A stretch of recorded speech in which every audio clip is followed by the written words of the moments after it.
Welcome back. In this episode, we are going to talk about how to take negative thoughts and turn them into positive thoughts or positive outcomes.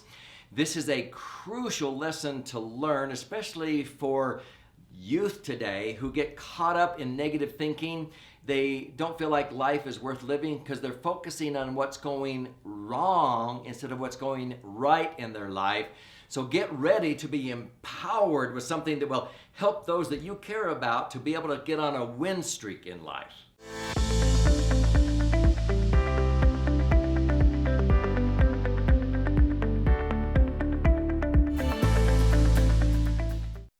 So being on a board of teenage suicide prevention, we find that many young people, for example, get hung up on what's going wrong in their life, and they set themselves up to almost feel like a loser every day. What they don't realize is that our Creator put into factory installed our pituitary glands endorphins that can be released, chemicals naturally, that can have you actually feeling high, a good high on life, stronger than artificial ones that wear off, such as drugs or alcohol or sex or pornography or shopping or sugar or eating, those types of things that wear off, and that's where people become addicted.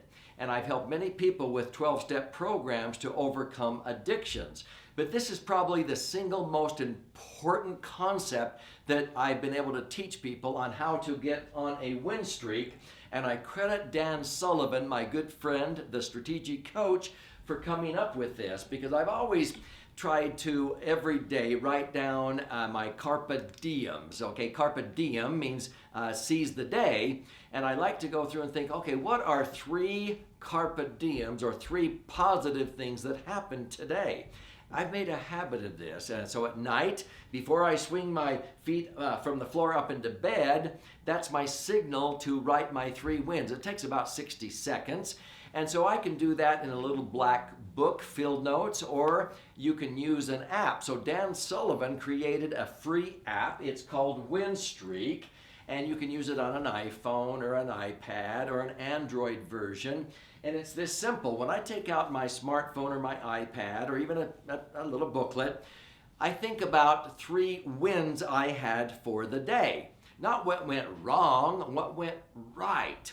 And so I may think about today and that I exercised, I ran 3 miles, I did 70 push-ups. Okay, that's a win. Maybe I finished the 4 chapters in my book, Entitlement Abolition, or whatever book I'm working on. And maybe it was our 16th grandchild's first birthday that we celebrated. Whatever it is, I look at 3 things that went right, 3 positive things. Those are called wins. I don't look at what went wrong during the day. I focus on what went right. Over here, this is where I write down 3 wins I would like to have the next day.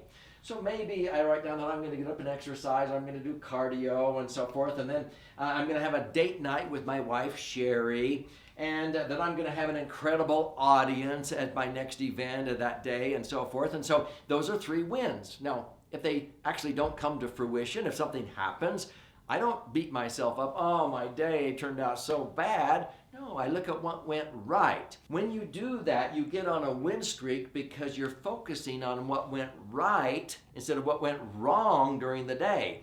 If you were going to create an app, a game, would you create a game where you're always losing most of the time?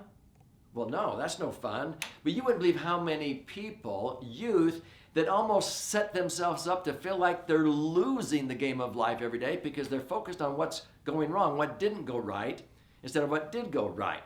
So let me give you a couple of examples on how this applies in real life. So one day, my wife and I were working out at our fitness center, the gym with a trainer, at 6 o'clock in the morning. At about 6:20 a.m., we were doing some exercises, lifting kettlebells. Now, if you don't know what a kettlebell is, it's a big iron bell that weighs a lot, sometimes 12 and 15, 16 pounds. And what we would do is we would actually lift up the kettlebells. This strengthens our legs so that we can ski. And we'd lift up the kettlebells, and you lift it up with enough oomph that you let go. but you have to come underneath and catch it and then put it down on the floor. You lift it up, let go, come down. And so this strengthens your legs. And so we're doing these kettlebells, and my trainer would often realize that I was not focused because I'm so used to doing these. And he would say, Doug, focus. Well, my mind was a million miles away because this is routine. And about the third time I came up and I let go, and I came down so fast, my two front teeth hit the kettlebell. Guess who won? The kettlebell. It rang so loud in this 5,000 square foot gym, everybody heard the kettlebell ring. Well, that was not the beginning of a very nice day. 6:20 in the morning. This tooth broke off clear up here in the jawbone. This one's shattered. Blood is spurting out. And I'm thinking, I had an audience that night I needed to speak to. Well, what happened is I got hold of my dentist. He lives an hour away, and he said, you know what? I'm in town. Get down here ASAP. Let's see if we can save those teeth. I'm going to have to give you some medication. Make sure that the pain is not there when you're speaking tonight. I got down to his office, and he put me first one in the chair before all of his patients. And I really appreciated him doing that. And he was able to do a root canal, save this tooth, bring it back. This one he reconstructed, and I looked like this, perfect for the presentation that I gave that night to an audience of about 100 people. Of course, he gave me some pain meds so that I could handle that because it was throbbing. The point is, that night when I'm writing down my 3 wins, what do you think I wrote down? I didn't focus on, oh, what a bummer of a day, I busted my teeth. No, I wrote down what went right. My dentist was in town. He put me in the chair first thing. He saved my tooth. He said if I was 20 minutes any longer, he wouldn't have been able to do that. He constructed it. He gave me pain meds, and I was able to give my presentation. See, it's focusing on what went right that day, not what went wrong. When we were raising our 6 children, I remember one day my wife calling and saying, Emran, that's our oldest son. We have 2 sons and 4 daughters. Emran just fell, and he's got to have probably 15 to 20 stitches. I'm involved with a group of women. Can you drop everything at the office and go down because he's asking for his daddy? Now, I can choose to be upset, but I'm not obligated to be. Instead of thinking, oh, wow, I'm going to have to reschedule with these clients. I've got to call and postpone and cancel. No, I didn't worry about that. I went down and was with my little boy, who was 5 years old, at the emergency room, and they put in about 16, 17 stitches right here. He didn't even whimper. At the end, he hugged the doctor's hand and thanked him, and the doctor said, wow, you're a brave little boy. And my son said, that's because my daddy is with me, and he's my hero.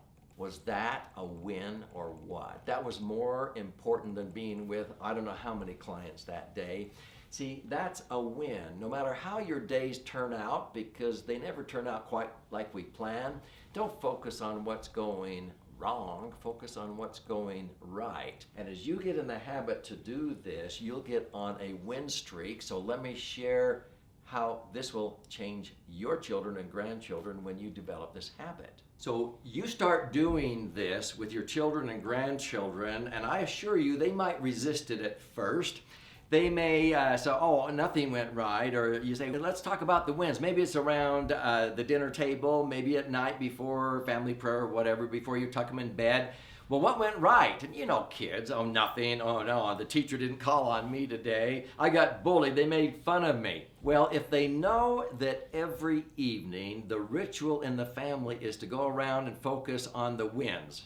See, I climb into bed, and many times I turn to my wife, Sherry, and say, what were your 3 wins for the day? And then she says, well, what were your 3 wins for the day? Because it's a habit. Pretty soon, your children will realize that this is what you expect, and they'll start looking for what's going right. They may say, oh, you know, a young lady moved into our school and she was all alone at lunch, and so I went over and sat with her. Was that a win, Dad? Yeah, high five, that was a win. When they start looking for opportunities of what's going right, watch their countenance change, watch them be able to take control of their attitudes, and they will be able to turn on those endorphins naturally by getting on a win streak and focusing on what's going right. And guess what? They won't need external stimuli. drugs, alcohol to feel high, because those things wear off. They will know how to permanently get on a win streak by focusing on what's going right. So that's the power behind this, and it's part of this whole idea of taking anything negative and turning it into a positive. So I would encourage that you watch this episode to understand how to take negative experiences and turn them into positive outcomes, just like taking any thoughts and turning them into positive by getting on a win streak instead of feeling like you're losing the game of life.